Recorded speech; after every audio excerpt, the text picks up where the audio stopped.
ಶಿರೂರಿನಲ್ಲಿ ಕ್ಷಣ ಕ್ಷಣಕ್ಕೂ ಕೂಡ ಆತಂಕದ ಪರಿಸ್ಥಿತಿ ನಿರ್ಮಾಣ ಆಗಿದೆ. ಕೇರಳ ಮೂಲದ ಲಾರಿ ಚಾಲಕ ಗುಡ್ಡದ ಅಡಿಯಲ್ಲಿ ಸಿಲುಕಿಕೊಂಡಿದ್ದಾನೆ.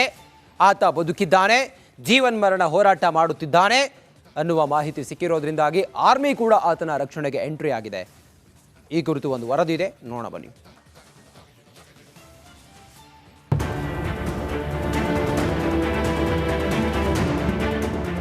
ಶಿರೂರು ಭಾಗದಲ್ಲಿ ಗುಡ್ಡ ಕುಸಿತ ಆದ ಬಳಿಕ ಸಾಕಷ್ಟು ಅವಾಂತರಗಳು ಸೃಷ್ಟಿಯಾಗಿತ್ತು. ಇವತ್ತಿಗೆ 7 ದಿನ ಆಗಿದೆ. ಇನ್ನು ಮಣ್ಣು ತೆರವುಗೊಳಿಸುವಂತ ಕಾರ್ಯಾಚರಣೆ ಮುಂದುವರೆದಿದೆ. ಗುಡ್ಡದ ಮೇಲ್ಭಾಗದಲ್ಲಿ ಮಣ್ಣು ತೆರವುಗೊಳಿಸುತ್ತಿರುವ ಹಿಟಾಚಿ, ಸುಮಾರು 7-8 ಜೆಸಿಬಿಗಳಿಂದ ಮಣ್ಣು ಎತ್ತುವ ಕಾರ್ಯಾಚರಣೆ. ಲೋಡ್ಗಟ್ಟಲೆ ಮಣ್ಣಿನಡಿ ಸಿಲುಕಿರುವ ಲಾರಿ ಚಾಲಕ ಅರ್ಜುನ್ ರಕ್ಷಣೆಗೆ ಹರಸಾಹಸ. ರಕ್ಷಣಾ ಕಾರ್ಯಕ್ಕೆ ಧಾವಿಸಿದ ಸೈನ್ಯ. ಶಿರೂರು ಬಳಿ ಗುಡ್ಡ ಕುಸಿತ ಸ್ಥಳದಿಂದ ರಿಪಬ್ಲಿಕ್ ಕನ್ನಡ ಗ್ರೌಂಡ್ ರಿಪೋರ್ಟ್. ನನ್ನ ಬಲಭಾಗದಲ್ಲಿ ಗಮನಿಸಬಹುದು, ಅಲ್ಲಿ ಒಂದು ದೊಡ್ಡದಾದಂತಹ ಬಂಡೆ ಮೇಲೆ NDRF ತಂಡ ನಿಂತಿದೆ. ಜೊತೆಗೆ SDRF ತಂಡವು ಕೂಡ ಇಲ್ಲೇ ಬಿಡುಬಿಟ್ಟು ಮಣ್ಣನ್ನು ತೆರವುಗೊಳಿಸುವಂಥ ಕಾರ್ಯಾಚರಣೆ ಮುಂದುವರೆದಿದೆ. ಈಗ ಅರ್ಜುನ್ಗೆ ಸಂಬಂಧಪಟ್ಟಂಥ ಅರ್ಜುನ್ ಓಡಿಸ್ತಾ ಇದ್ದಂಥ ಲಾರಿಯ ಮಾಲೀಕರು ಹೇಳಿರುವಂತೆ GPS ಟ್ರ್ಯಾಕರ್ನಲ್ಲಿ ಇದೇ ಜಾಗದಲ್ಲಿ ಸಿಗ್ತಾ ಇದೆ ಅಂತೇಳಿ. ಸೊ ಹಾಗಾಗಿ ಆ ಒಂದು ಜಾಗದಲ್ಲಿ ಹುಡುಕಾಟ ಮುಂದುವರೆದಿದೆ.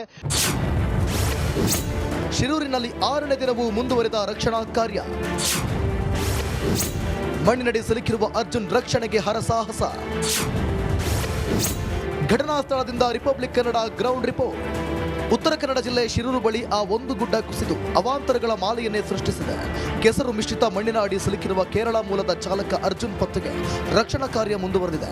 ಗುಡ್ಡದ ಮೇಲ್ಭಾಗದಲ್ಲೂ ಹಿಟಾಚಿ ಮೂಲಕ ರೆಸ್ಕ್ಯೂ ಆಪರೇಷನ್ ನಡೆಸಲಾಗುತ್ತಿದೆ. ಗಂಗಾವಳಿ ನದಿಯಲ್ಲೂ ಬೋಟ್ ಮೂಲಕ ಸಿಬ್ಬಂದಿ ತೀವ್ರ ಶೋಧ ನಡೆಸುತ್ತಿದ್ದಾರೆ. ಅದು ನೋಡ್ತಾ ಇರ್ಬೋದು, ಗಂಗಾವಳಿ ನದಿ ತೀರದ ಪ್ರದೇಶದಲ್ಲಿ ನಾವಿದ್ದೇವೆ. ಕಳೆದ 6 ದಿನಗಳಿಂದ ಇಲ್ಲಿನ ಗಂಗಾವಳಿ ನದಿಯಲ್ಲಿ ಅಂದರೆ ನಾಪತ್ತೆ ಆದವರ ಶೋಧ ಕಾರ್ಯವನ್ನು ಸಂಬಂಧಪಟ್ಟ NDRF, SDRF, ಅಗ್ನಿಶಾಮಕ ದಳದ ಸಿಬ್ಬಂದಿಗಳು ಕೂಡ ನಡೆಸ್ತಾ ಇರುವಂಥದ್ದು. ಬಹಳ ಪ್ರಮುಖವಾಗಿ ಶಿರೂರಿನ ಗುಡ್ಡ ಕುಸಿತದ ನಂತರ ಇಲ್ಲಿ ಹಲವು ಸಾವು ನೋವುಗಳು ಸಂಭವಿಸಿರುವುದೆಂಬ ಶಿರೂರು ಬಳಿ ಗುಡ್ಡ ಕುಸಿದು ದುರಂತದಲ್ಲಿ ನಾಪತ್ತೆಯಾದವರ ಸಂಖ್ಯೆ ಮತ್ತಷ್ಟು ಏರಿಕೆಯಾಗಿದೆ. ಗೋಕರ್ಣ ಸಮೀಪದ ಗಂಗೆಕೊಳ್ಳದ ಯುವಕನಿಗಾಗಿ ಅವರ ತಾಯಿ ಠಾಣೆ ಮೆಟ್ಟಿಲೇರಿದ್ದಾರೆ. 5 ದಿನಗಳಿಂದ ಮಗ ಮನೆಗೆ ಬಂದಿಲ್ಲ ಎಂದು ದೂರು ನೀಡಿದ್ದಾರೆ. ಅತ್ತ ಲಾರಿ ಚಾಲಕ ಅರ್ಜುನ್ ಮಣ್ಣಿನ ಅಡಿ ಸಿಲುಕಿ ಜೀವನ್ಮರಣ ಹೋರಾಟ ನಡೆಸುತ್ತಿದ್ದಾರೆ. ಇತ್ತ ಗುಡ್ಡ ಕುಸಿತದಿಂದ 7 ದಿನಗಳಿಂದ ಇತರ ಲಾರಿ ಚಾಲಕರು ಗೋಳಾಡುತ್ತಿದ್ದಾರೆ. ಹೇಗಾದರೂ ಮಾಡಿ ನಮ್ಮನ್ನು ಕಳುಹಿಸಿಕೊಡಿ ಅಂತ ಮನವಿ ಮಾಡುತ್ತಿದ್ದಾರೆ. ಅಲ್ಲೆಲ್ಲ ತಗ್ಗದಿ ಬಿದ್ದಾವ ಸರ್, ಹಿಂಗಾಗಿ ನಮ್ಮ ಗಾಡಿ ಪಾಸ್ ಆಗಲ್ಲ ಸರ್. ಅಲ್ಲಿ ನೀವು 7 ದಿನ ಆಯ್ತಾ? ಇಲ್ಲಿಂದ ಎಲ್ಲೋ ಹೋಗ್ಬೇಕಿತ್ತು? 6 ದಿನ ಆಯ್ತು ಸರ್. ಎಲ್ಲೋ ಹೋಗ್ಬೇಕಿತ್ತು ನೀವು? ಕಾಸರಗೋಡು ಗೋಶಾಲೆ. ಎಲ್ಲಿಂದ ಬಂದಿರುತ್ತೆ? ನಾವು ಯಾದವಾಡದಿಂದ ಬಂದೀವಿ ಸರ್, ಬೆಳಗಾಂ ಡಿಸ್ಟಿಕ್. ಮನೆ ಕಳೆದುಕೊಂಡು ಕಾಳಜಿ ಕೇಂದ್ರಗಳಲ್ಲಿ ಉಳುವರೆ ಗ್ರಾಮಸ್ಥರು ಕಣ್ಣೀರು ಹಾಕುತ್ತಿದ್ದಾರೆ. ರಿಪಬ್ಲಿಕ್ ಕನ್ನಡದ ಮುಂದೆ ಅಳಲು ತೋಡಿಕೊಂಡಿದ್ದಾರೆ. ಉತ್ತರ ಕನ್ನಡದಲ್ಲಿ ವರುಣನ ಅಬ್ಬರಕ್ಕೆ ಬದುಕು ಬೀದಿಗೆ ಬಿದ್ದಿದೆ. ಜೀವನ ಮೂರಾಬಟ್ಟೆ ಆಗಿದೆ.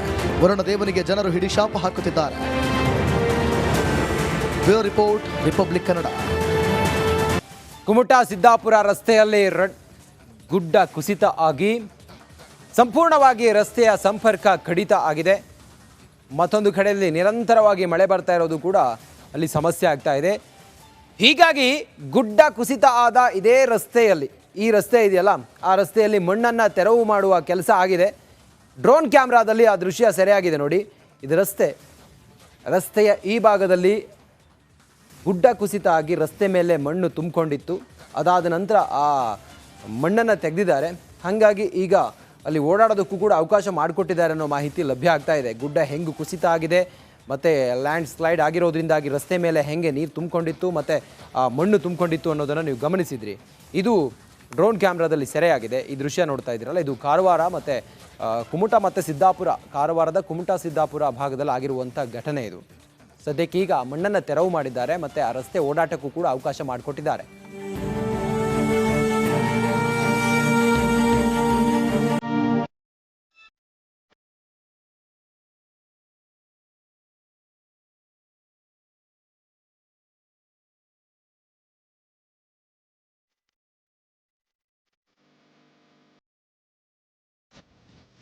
ಶಿರೂರಿನಲ್ಲಿ ನಡೀತಾ ಇರುವ ಮಿಂಚಿನ ಕಾರ್ಯಾಚರಣೆಯಲ್ಲೂ ಕೂಡ ಪಾಲಿಟಿಕ್ಸ್ ಜೋರಾಗಿದೆ. ಶಿರೂರಿಗೆ HD ಕುಮಾರಸ್ವಾಮಿ ಅವರು ಭೇಟಿ ಕೊಟ್ಟ ಬೆನ್ನಲ್ಲೇ ನಾಯಕರ ದಂಡೇ ಶಿರೂರಿಗೆ ಹರಿದು ಬರ್ತಾ ಇದೆ. ಯಾರ್ಯಾರು ಭೇಟಿ ಕೊಟ್ಟರು ಅನ್ನೋದಕ್ಕೆ ಸಂಬಂಧಪಟ್ಟ ಹಾಗೆ ಮತ್ತೆ ಏನು ರಾಜಕೀಯ ನಡೀತಾ ಇದೆ ಅನ್ನೋದಕ್ಕೆ ಸಂಬಂಧಪಟ್ಟ ಹಾಗೆ ಒಂದು ವರದಿ ಇದೆ, ನೋಡೋಣ ಬನ್ನಿ.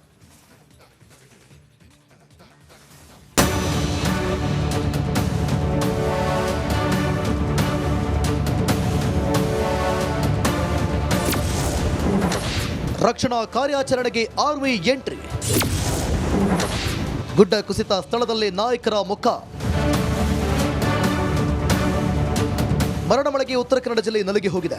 ಸತತ ಮಳೆಗಿಂದ ಗುಡ್ಡ ಮಣ್ಣು ಕುಸಿದು ಹಲವರು ಜಲಸಮಾಧಿಯಾಗಿದ್ದಾರೆ. ಇನ್ನು ಮಣ್ಣಿನಡಿ ಸಿಲುಕಿರುವ ಲಾರಿ ಚಾಲಕ ಅರ್ಜುನನಿಗಾಗಿ ಒಂದೆಡೆ ಕಾರ್ಯಾಚರಣೆ ನಡೆಯುತ್ತಿದ್ರೆ ಇತರ ರಾಜಕೀಯ ನಾಯಕರು ಇಲ್ಲೂ ಪಾಲಿಟಿಕ್ಸ್ ಮಾಡುತ್ತಿದ್ದಾರೆ.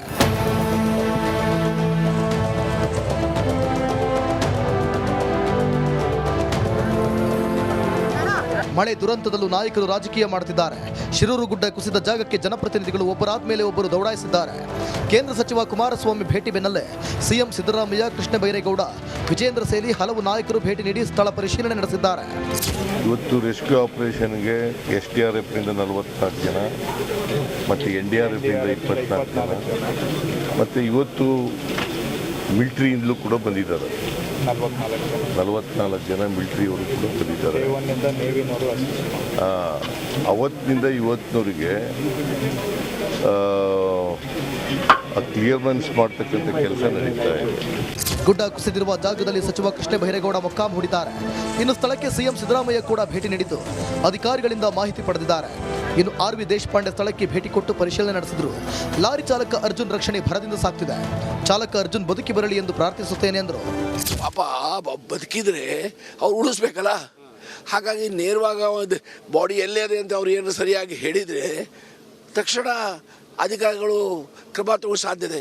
ಈಗ ಸುಮ್ಮನೆ ಮತ್ತು ಅವ್ರು ನೋಡಿ ಈಗ ಹೇಳ್ತಾ ಇದ್ದಾರೆ, ಅವ್ರು ಎಲ್ಲೇ ಹೇಳಿದ್ರು ಅಲ್ಲೇ ನಮ್ಮ ಅವ್ರ GPS ಮುಖಾಂತರ ನಮ್ಮ ಅಧಿಕಾರಿಗಳು ಕೆಲಸ ಮಾಡ್ತಾ ಇದ್ದಾರೆ ಅಂತ. ಇನ್ನು ಶಿರೂರು ಗುಡ್ಡದಲ್ಲೇ ಬೀಡು ಬಿಟ್ಟಿರುವ ಕೇರಳ ಶಾಸಕ ಅಶ್ರಫ್ ಮೊಕ್ಕಾಂ ಕಾರ್ಯಾಚರಣೆಯ ಕ್ಷಣದ ಮಾಹಿತಿ ರವಾನೆ ಮಾಡುತ್ತಿದ್ದಾರೆ. ಕರ್ನಾಟಕ ಸರ್ಕಾರ ಚುರುಕಿನಿಂದ ಕೆಲಸ ಮಾಡುತ್ತಿದೆ. ಮಣ್ಣಿನಡಿ ಸಿಲುಕಿರುವ ಅರ್ಜುನ್ ಬದುಕಿ ಬರಲಿ ಎಂದು ರಿಪಬ್ಲಿಕ್ ಕನ್ನಡಕ್ಕೆ ಹೇಳಿದ್ದಾರೆ. ನಿಜಕ್ಕೂ ನಮ್ಮೆಲ್ಲರ ಪ್ರೇಯರ್ ಏನಂತ ಹೇಳಿದರೆ ಅರ್ಜುನ್ ಅವರು ಜೀವಂತವಾಗಿ ತಿರುಗಿ ಬರಬೇಕು. ಆ ಒಂದು ವಿಶ್ವಾಸ ಇದೆ, ದೇವರ ಕೈ ಬಿಡಲ್ಲ ಅಂತ ಒಂದು ವಿಶ್ವಾಸ. ಶಿರೂರು ಗುಡ್ಡ ಕುಸಿದ ಜಾಗಕ್ಕೆ ಬಿಜೆಪಿ ರಾಜ್ಯಾಧ್ಯಕ್ಷ BY ವಿಜೇಂದ್ರ ಕೂಡ ಭೇಟಿ ಕೊಟ್ಟರು. ಅಧಿಕಾರಿಗಳ ಜೊತೆ ಚರ್ಚೆ ನಡೆಸಿದರು.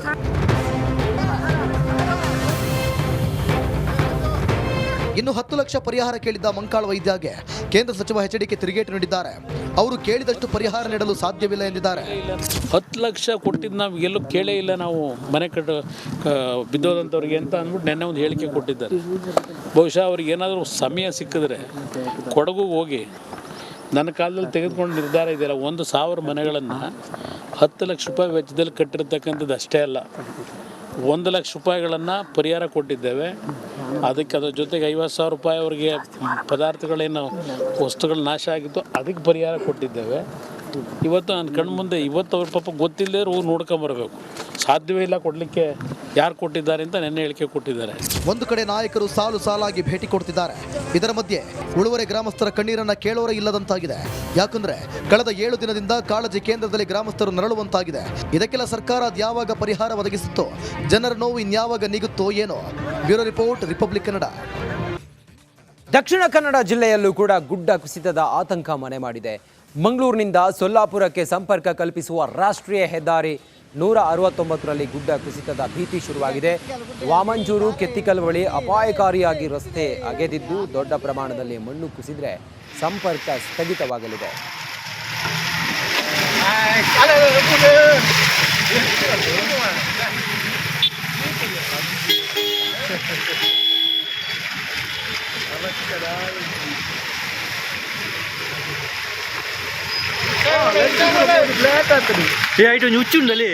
ಹುಚ್ಚುಂಡಲ್ಲಿ ನೀರು ಅದೇ ನೀರು ಎಟಂದಿನ ನೀರು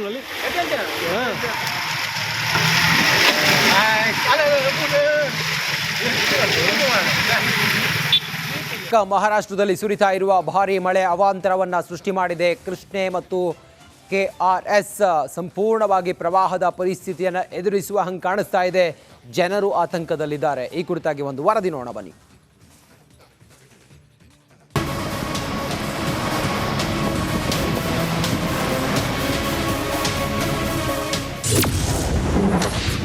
ಮಹಾಮಳೆಗೆ ಕೃಷ್ಣಾ ನದಿ ಅಬ್ಬರ. ಕೃಷ್ಣಾ ನದಿ ತೀರದಲ್ಲಿ ಹೈ ಅಲರ್ಟ್. ವರುಣಾರ್ಭಟಕ್ಕೆ ಮಹಾರಾಷ್ಟ್ರ ನಲುಗಿ ಹೋಗಿದೆ. ಕ್ಷಣ ಕ್ಷಣಕ್ಕೂ ಕೃಷ್ಣಾ ನದಿಯಲ್ಲಿ ಹರಿವು ಹೆಚ್ಚಾಗ್ತಿದ್ದು ಕರ್ನಾಟಕದಲ್ಲೂ ಪ್ರವಾಹದ ಆತಂಕ ಶುರುವಾಗಿದೆ. ಯಾದಗಿರಿಯ ನಾರಾಯಣಪುರ ಡ್ಯಾಂನಿಂದ 1,60,000 ಕ್ಯೂಸೆಕ್ ನೀರು ಬಿಡುಗಡೆ ಮಾಡಲಾಗಿದೆ. ಹೀಗಾಗಿ ಕೃಷ್ಣಾ ನದಿ ತೀರಕ್ಕೆ ತೆರಳದಂತೆ ಹೈ ಅಲರ್ಟ್ ಘೋಷಿಸಲಾಗಿದೆ. ದಯವಿಟ್ಟು ನಳಿ ದಂಡೆಯಲ್ಲಿ ಬಟ್ಟೆ ತೊಳೆಯೋದಾಗ್ಲಿ, ಸ್ನಾನ ಮಾಡೋದಾಗ್ಲಿ, ಕಾಲು ಕೈ ಮಗ ತೊಳೆಯಕ್ಕೆ ಯಾವುದೊಂದು ಸಾಹಸ ಮಾಡ್ದಾನೆ ಇಲ್ಲಿ ವ್ಯವಸ್ಥೆ ಮಾಡಿದೆ. ಈ ವ್ಯವಸ್ಥೆಯಿಂದ ನಾವು ಬಳಸ್ಕೊಂಡು ಸಹಕಾರ ನೀಡಬೇಕಂತ ಹೇಳಿ ನಿಮ್ಮಲ್ಲಿ ವಿನಂತಿಪೂರ್ವಕದಿಂದ ಕೇಳ್ಕೊಳ್ತೇವೆ. ಚಿಕ್ಕೋಡಿಯಲ್ಲಿ ಕೃಷ್ಣಾ ನದಿ ಅಬ್ಬರಕ್ಕೆ ಹಲವು ಗ್ರಾಮಗಳಿಗೆ ನೀರು ನುಗ್ಗುವ ಭೀತಿ ಶುರುವಾಗಿದೆ. ನದಿ ಅಕ್ಕಪಕ್ಕದ ಜಮೀನುಗಳಿಗೆ ನೀರು ನುಗ್ಗಿದ್ದು ಕಬ್ಬು ಬೆಳೆ ಜಲಾವೃತಗೊಂಡಿದೆ. ಮಂಡ್ಯದಲ್ಲಿ ಕಾವೇರಿ ನದಿ ಮೈದುಂಬಿ ಹರಿಯುತ್ತಿದೆ. ಕೆಆರ್ಎಸ್ ಡ್ಯಾಂನಿಂದ 50,000 ಕ್ಯೂಸೆಕ್ಗೂ ಅಧಿಕ ನೀರು ಬಿಡುಗಡೆ ಮಾಡಲಾಗಿದೆ. ನದಿ ದಡದ ಜಮೀನುಗಳು ನೀರಿನಲ್ಲಿ ಮುಳುಗಡೆಯಾಗುವ ಆತಂಕ ಶುರುವಾಗಿದೆ.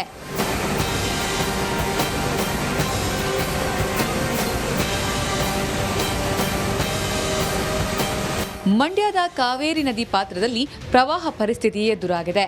ಉಕ್ಕಿ ಹರಿಯುತ್ತಿರುವ ಕಾವೇರಿ ನದಿಯಲ್ಲೇ ನೀರಿಗಿಳಿದು ಪ್ರವಾಸಿಗರು ಹುಚ್ಚಾಟ ಮೆರೆದಿದ್ದಾರೆ.